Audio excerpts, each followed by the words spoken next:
In the last video, we have discussed about the salary of assistant loco pilot. So, if you people did not watch that video, you can go and watch from the I button. You can get that video. Hi, my name is Ravi. I am an ex-assistant loco pilot. Here, I am sharing my 5 year of experience as an assistant loco pilot in Indian Railway. Today in this video we will discuss about the working of the assistant loco pilot. Actually में assistant लोको pilot काम कैसे करते हैं. होता क्या है, असिस्टेंट लोको पायलट में सिलेक्शन के लिए आपके 3 फेज एग्ज़ाम होता है. Tier 1, tier 2, tier 3. If you will clear all the 3 exam then you will be called the medical test. If you will clear that medical test also, then division will send you the offer letter. Then after that division will send you to the training center. You will have around 3 months of training.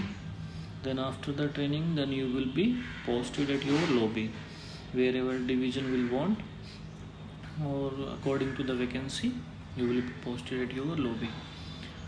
So the actual working will be started from your lobby. क्या होता है, जब आप lobby पर posted हो जाते हो, तो एक्चुअली में लॉबी क्या है. लॉबी एक तरह से असिस्टेंट लोको पायलट्स और जो गार्ड होते हैं जिनको अब ट्रेन मैनेजर कर दिया गया है जिनका नाम, इन लोगों को अकोमोडेट करने के लिए, इन कुछ फैसिलिटीज़ अकोमोडेट करने के लिए एक लॉबी बनाई गई है. यानी कि जहाँ पर जब वर्किंग के टाइम पे कुछ फॉर्मेलिटीज़ होती है वर्किंग स्टार्ट करने से पहले, वर्किंग ख़त्म होने के बाद, तो वो फॉर्मेलिटीज़ करने के लिए एक एरिया बनाया गया है जिसको लॉबी बोला गया है. कि वहाँ पे कुछ ऑफिशियल्स बैठते हैं, जैसे senior crew controller, deputy crew controller और कुछ क्लर्क्स वगैरह एंड योर बुकिंग क्लर्क वगैरह, ये सब लोग बैठते हैं वहाँ पे. तो बेसिकली ये होता है लॉबी का आपको थोड़ा आइडिया हो गया होगा. देन क्या होता है, जब आप किसी लॉबी पर पोस्टेड हो जाते हो, सो आपको एक्चुअल वर्किंग से पहले आपको उस रूट की लर्निंग दी जाती है. जैसे मान लियो आपकी पोस्टिंग दिल्ली में है, सो आपको दिल्ली से कानपुर तक रूट लर्निंग दी जाएगी, या आपको दिल्ली से आगरा तक रूट लर्निंग दी जाएगी. इस तरह से आपको रूट की लर्निंग दी जाती है. तो जब आपकी एक्चुअल में रूट लर्निंग पूरी हो जाती है तो आपकी वर्किंग स्टार्ट होती है. फिर जब आपकी रूट लर्निंग पूरी हो जाती है, देन क्या होता है, जब जिस दिन आपकी ड्यूटी होती है उस दिन आपकी बुकिंग के लिए 2 घंटे पहले, ट्रेन बुकिंग के लिए 2 घंटे पहले आपको कॉल आती है. आपको हेडक्वार्टर पे रेस्ट मिलता है 16 आवर का, यानी कि मिनिमम 16 घंटे तो आपको रेस्ट मिलेगा ही हेडक्वार्टर. उससे ज़्यादा भी मिल सकता है और उससे ज़्यादा ही मिलता है. मतलब कई बार आपकी 20 घंटे बुकिंग होती है, कई बार 24 घंटे में हो सकता है, कई बार 30-40 घंटे में भी आपकी हेडक्वार्टर से बुकिंग होती है. तो जब आपको बुकिंग के लिए कॉल आती है तो वो आती है 2 घंटे पहले.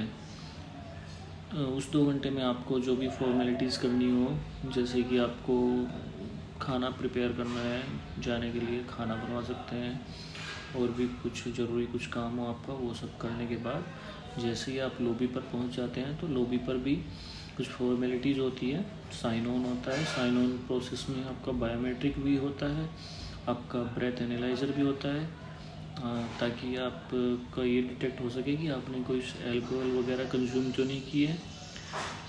तो ड्यूटी के टाइम पे तो इस जॉब में अल्कोहल तो आप बिल्कुल भी कंज्यूम नहीं कर सकते because of safety concerns. Then जब आपकी साइन ऑन फॉर्मेलिटीज़ हो जाती है, उसके बाद कुछ पेपर वर्क फॉर्मेलिटीज़ होती है. उसमें आपको क्वेश्चन ऑर्डर वगैरह रिसीव करना रहता है. अभी आप लोगों को आइडिया नहीं लग रहा होगा क्वेश्चन ऑर्डर वगैरह का, but in my upcoming videos I will let you know what is the question order and how means what we check in that question order, क्या क्या चेक करना होता है.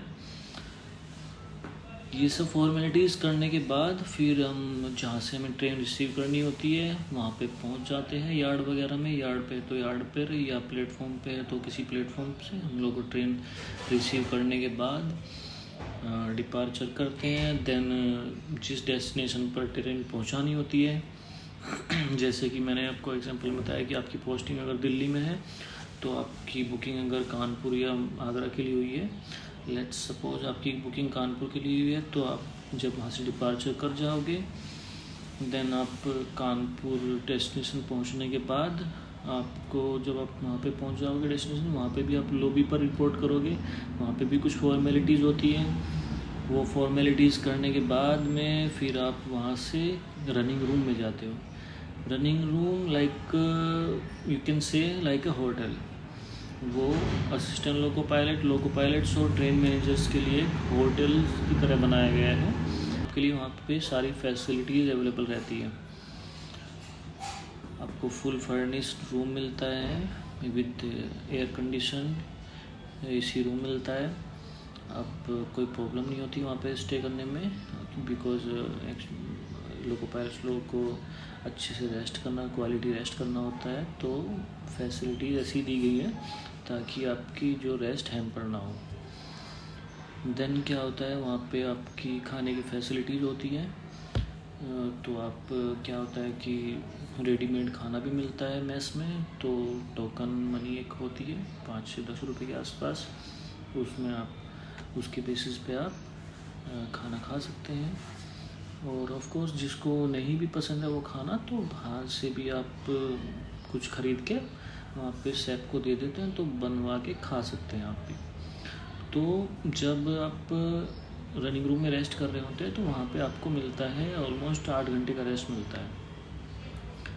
तो ऐसा नहीं है कि 8 घंटे का रेस्ट मिलता है तो आपको 8 घंटे बाद ही आपकी वहाँ से वापस के लिए बुकिंग हो जाएगी। वो एज़ पर ट्रेन अरेंजमेंट जैसा होता है।